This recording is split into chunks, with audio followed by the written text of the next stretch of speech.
मकतूलीन की लाशों के मुतालिक रसूल अल्लाह सल्लल्लाहु अलैहि वसल्लम ने बदर के कुनवे में डालने का हुक्म दिया, मगर उमैया बिन खलफ की लाश इस कदर फूल गई थी कि जब ज़रा निकालने का इरादा किया तो इसकी लाश के टुकड़े टुकड़े हो गए, इसलिए वही मिट्टी में दबा दी गई। जब उतबा बिन रबिया की लाश कुनवे में डाली जाने लगी तो रसूल अल्लाह सल्लल्लाहु अलैहि वसल्लम ने देखा कि उतबा के बेटे अबू हुज़ैफा के चेहरे पर हुज़्न और मलाल के आसार हैं।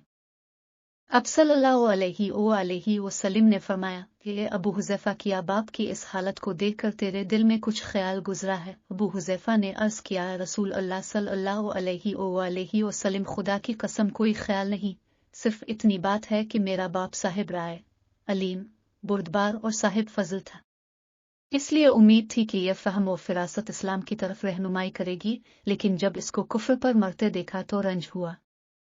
रसूल अल्लाह सल्लल्लाहु अलैहि वसल्लम ने अबू हुज़ैफा रज़ी अल्लाह अन्हु के लिए दुआए खैर फरमाई। बाद अज़ां रसूल अल्लाह सल्लल्लाहु अलैहि वसल्लम ने इस फतह मुबीन की बशारत और खुशखबरी सुनाने के लिए मदीना मुनव्वरा कासिद रवाना फरमाया।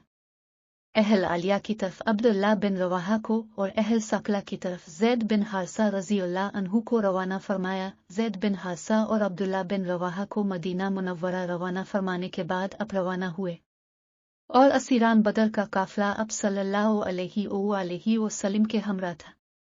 माले गनीमत अब्दुल्ला बिन काब अंसारी के सुपुर्द फरमाया। जब आप सल्लल्लाहु अलैहि वसल्लम मकाम रूहाक में पहुंचे तो आपको कुछ मुसलमान मिले जिन्होंने आप सल्लल्लाहु अलैहि वसल्लम को और आपके असहाब को इस फतह मुबीन की मुबारकबाद दी, जिस पर सलमा बिन सलामा ने कहा, किस चीज की मुबारकबाद देते हो?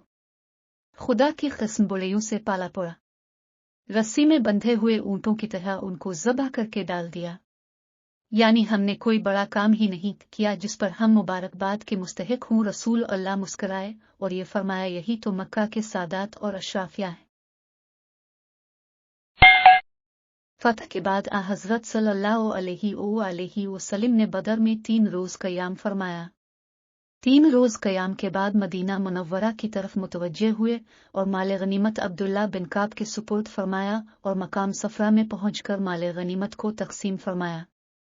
हुनूज़ माले गनीमत की तकसीम की नौबत नहीं आई थी कि असहाब बदर माले गनीमत की तकसीम में मुख्तलिफ इलराए हो गए।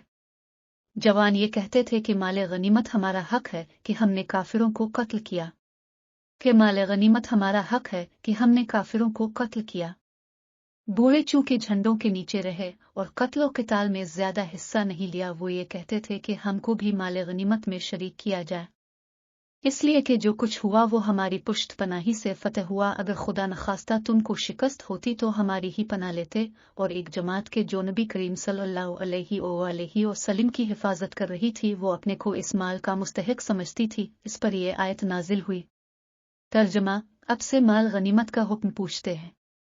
अब सल्लल्लाहु अलैहि वसल्लम कह दीजिए कि माले गनीमत अल्लाह का है और उसके रसूल सल्लल्लाहु अलैहि वसल्लम का है, यानी माले गनीमत के मालिक हक ताला और रसूल अल्लाह सल्लल्लाहु अलैहि वसल्लम अल्लाह के नायब हैं।